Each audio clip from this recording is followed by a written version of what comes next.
When a man feels invisible. There's something men don't talk about very often. Not because it isn't painful, not because it doesn't matter, but because most men were never taught how to put it into words. And this is it. What it feels like to slowly become invisible in your own life. Not ignored by the world, but unseen in the places where you should matter most. At home, in your relationship, in your own sense of self. This doesn't happen all at once. It happens quietly. You don't wake up one day and say, "I've lost myself." It's more subtle than that. You stop speaking as directly as you used to. You choose peace over truth, not because peace is right, but because conflict is exhausting. You start editing yourself. And over time, the version of you that was decisive, grounded, and confident starts to fade into the background. Not because you're weak, but because you are trying to survive. A lot of men are told that real strength means enduring anything. That if you can just tolerate more, if you can just stay calm, if you can just keep the peace, everything will eventually work out. But what no one tells you is this: endurance without self-respect slowly destroys a man. And the first thing it destroys is his voice. Men don't lose themselves because they stop caring. They lose themselves because they care too much about the wrong things. They care about not upsetting anyone. They care about being seen as good. They care about avoiding confrontation. They care about holding everything together.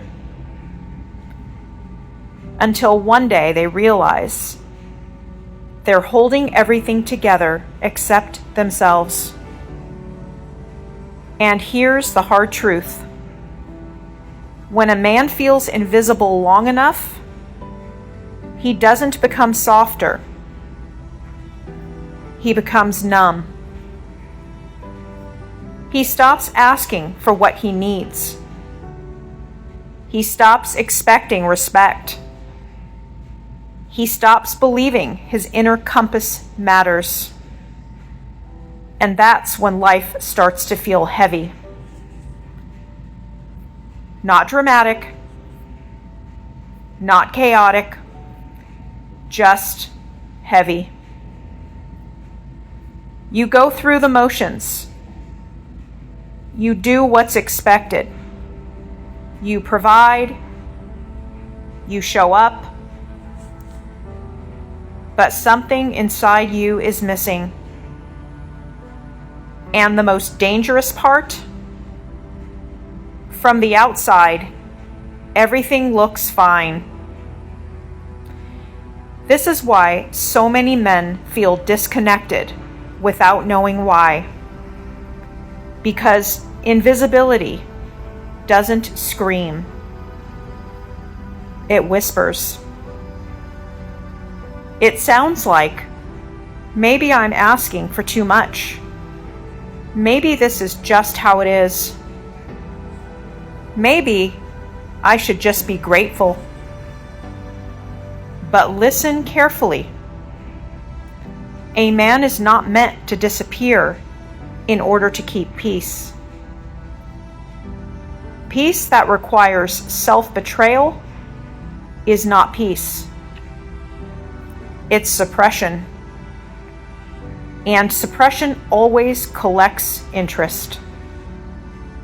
Sooner or later, it gets paid through resentment, burnout, anger, or quiet withdrawal.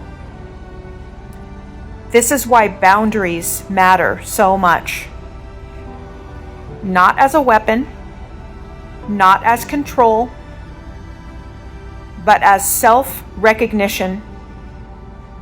Boundaries are how a man says, I exist, my needs count, my presence matters. A man with boundaries isn't cold. He isn't cruel. He's clear. And clarity is one of the most masculine traits there is. Here's something else no one tells you. The right people don't feel threatened by your boundaries. They respect them. If someone only feels comfortable when you're silent, accommodating, or shrinking, that's not love. That's convenience.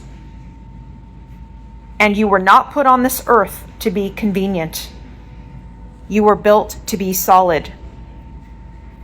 So if you've been feeling invisible lately, if you've been questioning yourself, if you've been wondering where your fire went, let me tell you this clearly. You didn't lose it. You buried it. And buried things can be uncovered. The moment you stop betraying yourself, clarity starts returning. The moment you speak honestly again, your presence comes back. The moment you choose self-respect over approval, something inside you straightens. And no, this doesn't mean blowing up your life. It means reclaiming your inner authority. It means remembering who you were before you learned to stay quiet. A man who knows himself doesn't need to dominate. He doesn't need permission. He doesn't need to explain his existence. He simply stands where he stands, and the world adjusts.